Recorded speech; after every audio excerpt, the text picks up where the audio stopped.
Hello dears, സ്കാച്ചസ് വ്ളോഗിലേക്ക് എല്ലാവർക്കും സ്വാഗതം. ഇന്ന് നമ്മളൊരു ഫുഡ് വ്ളോഗാണ് കേട്ടോ തയ്യാറാക്കിയിരിക്കുന്നത്. അപ്പോൾ നമ്മൾ രാവിലെ പുട്ടും പരിപ്പറിയായിരുന്നു, ഉച്ചയ്ക്ക് ചോറും തുമ്പച്ചിക്കുഞ്ഞ് കരിമീൻ്റെ ചെറുത് തുമ്പച്ചിക്കുഞ്ഞ് തിളപ്പിച്ചതും, അതുപോലെ ഒരു 2-3 തുമ്പച്ചിക്കുഞ്ഞെടുത്ത് വറുക്കുകയും ചെയ്തു. തുമ്പച്ചിക്കുഞ്ഞെന്ന് പറയുമ്പോൾ ചില സ്ഥലങ്ങളിൽ വേറെ പേരിലാണ് കരിമീൻ്റെ ചെറുത്, ഇത് പല പല പേരുകളിലൊക്കെയാണ് അറിയപ്പെടുന്നത്.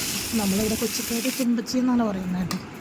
നമ്മൾ ഉച്ചയ്ക്ക് തിളപ്പിക്കുകയും ചെയ്തു, കുറച്ച് വറുക്കുകയൊക്കെ ചെയ്തു. നല്ലൊരു ടേസ്റ്റായിരുന്നു കേട്ടോ, അധികം ചാറില്ലാതെ തിളപ്പിച്ചെടുത്തു, നല്ല രുചിയായിരുന്നു.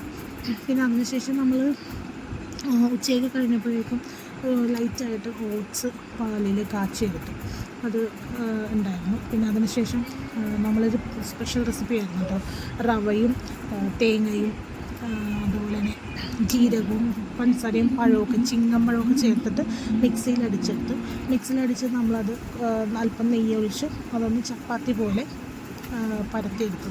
നല്ല ടേസ്റ്റായിരുന്നു. അതൊരു ഈവനിങ് സ്നാക്ക് പോലെ നമ്മൾ ചെയ്തായിരുന്നു, ചായ കുടിക്കാനായിട്ട്.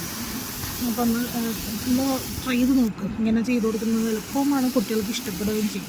അപ്പോൾ റവ മിക്സിയിൽ അടിക്കണമെന്നില്ല, നമ്മൾ തേങ്ങയും ജീരകവും പഞ്ചസാരയും പഴവും കൂടി അടിച്ചതിന് ശേഷം റവ ആഡ് ചെയ്തിട്ട് നമ്മൾ കുഴിച്ചെടുത്താൽ മതി.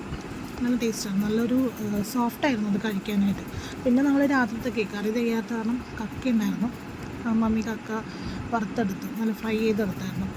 അപ്പോൾ അങ്ങനെയാണ് ഇന്നത്തെ ഒരു ഫുഡ് വ്ളോഗ്. അപ്പോൾ എല്ലാവർക്കും താങ്ക് യു.